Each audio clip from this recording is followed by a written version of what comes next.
Perez partaking in the Wyndham, what is it, the Wyndham Championship, would it be? Yeah. And he played in the Pro-Am, and we were getting videos sent from fans, from people that we knew that were there. He's gonna fuck around and win one of these things. Whether it's like, I could see him at like Lake Tahoe. Like, imagine Perez and Curry in the final grouping. Out, yeah. You know what I mean? Like, Perez is that good to where he legitimately might fuck around and win one. Yeah, I thought it was hilarious that they like the day before the Wyndham Championship came out with like when Justin Thomas commits, they make like these like posters. It's like Justin Thomas commits to the Wyndham, and it was like Fat Perez commits to. It looked like a 2K like my player. It's like Fat Perez commits to the Wyndham Pro-Am, and it was big news. It was like being spread, like people were like picking up on it. And I was like, all right, like, because I think he's done Pro-Am before, but it's been a little like quieter. Also, they put him in there. They would like ask pros. They would do like the TikToks and whatever, and they'd ask pros like, "What's your biggest pet peeve?" And it would be like Siwoo Kim and JT Poston, and then Fat Perez, just like with his response. And they squeezed him in like a minute he was, and like 30 seconds into like the he was video, part of the thing. Popped him in it was really funny, and from what I saw. He made a lot of putts, and he played pretty well, and looked like there were a lot of fans that were following him. He was playing unbelievably. Well, there was one day.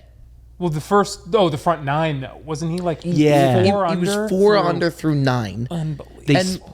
They split pros. I don't know how it works in terms of whether it's a scram. I don't know how Pro-Ams work. No, so everybody played their own ball, I think, and then it was like they take the best 2 scores. I don't know this for sure, but he did play his own ball. And then I was talking to Big Wave Dave, and Big Wave Dave was with them with the practice round. And he told me, he's like, these are on PGA conditions. He had, I think, 7 birdies on the day. And he's like, to have 6 or 7 birdies on those PGA conditions, I really do believe that if he ends up playing the Lake Tahoe one or whatever, he's got a chance to win the whole thing. And then there's also a chance if me and Joe play that we kill somebody. Yeah, at Tahoe, you guys could do a 3-man scramble against the field.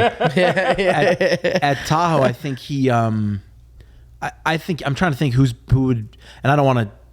I'm just trying to think off the top of my head. Like, he's a scratch golfer, so you'd have to think he'd be right up there at Tahoe. Yeah. And even on the Pro-Am circuit, but he gets to play with 2 pro. They like split the 9s now. So he had, who was he playing with? Taylor Pendrith, and then he had Gim. Oh, and Doug Gim on the back. Yeah. So he had 2 9s, which is pretty sick. You get 2 pros now. What was that Instagram account or the Twitter account that posted him like sneaking a beer in the middle, like between the holes? That was I didn't see this. You sent it? You sent it. You sent it into the group chat. Damn. Dude, he between holes.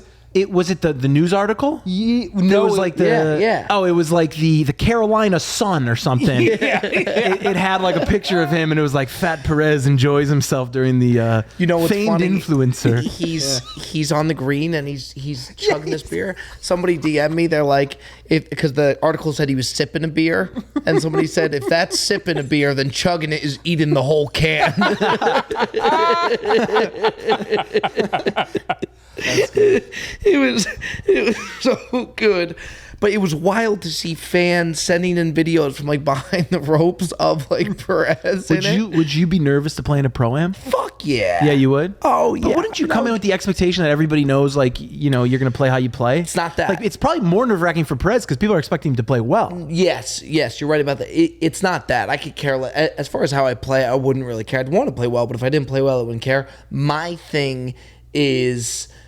You're going to kill someone. That's my thing. Really? That's my thing. A Garrett Clark type situation. With all due respect to Garrett Clark, by the way. That was frightening. I mean, listen, if Garrett Clark can hit somebody, you would do like a boom, like a pinball thing. I remember I messaged Garrett after I saw that video. I was like, dude, this is amazing. Like, it shows that you're human. Like, now, like, it really helps me. And like, he was really going through it at the time. He was really scared. And like, I made like a big joke out of it. Once I knew the kid was okay. It was like when you almost killed the guy at Chevy.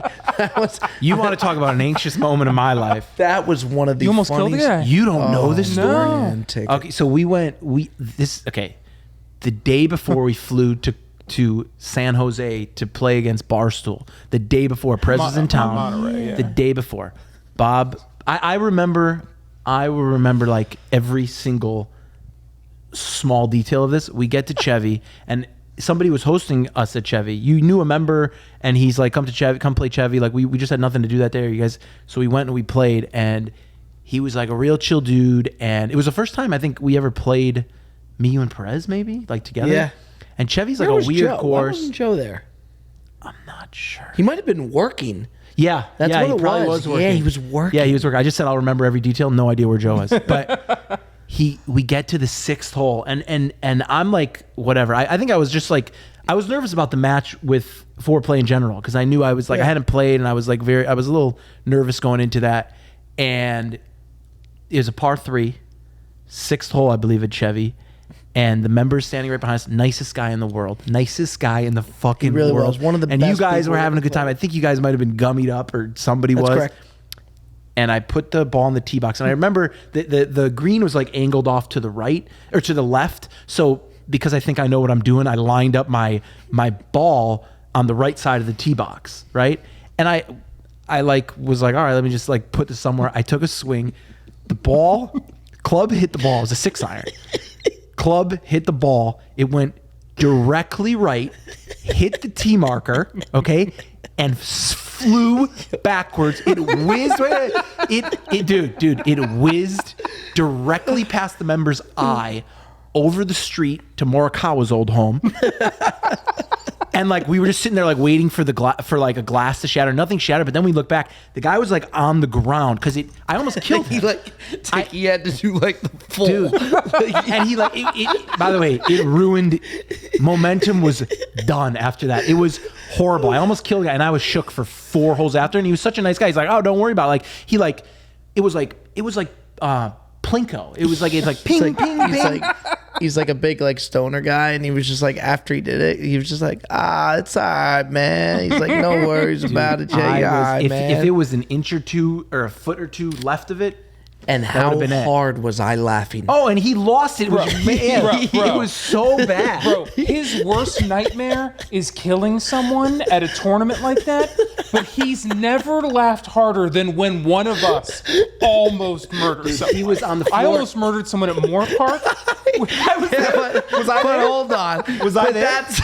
He lost. Was that the Ferg day? But that's Yeah, it was the Ferg because, by the way, that's because there was a 5-minute dialogue prior to you hitting that shot about not hitting that shot. And you're telling us, no, we're good. And then you hit just a direct shot.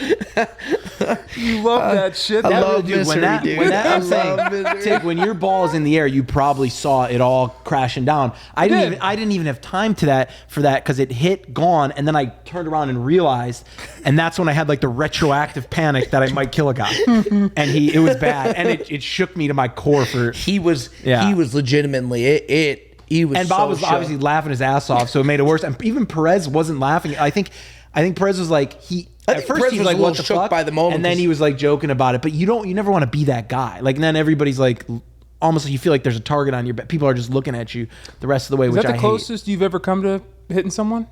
You played a lot of golf growing up, but with a ball? Yeah. Yeah, for sure. Really?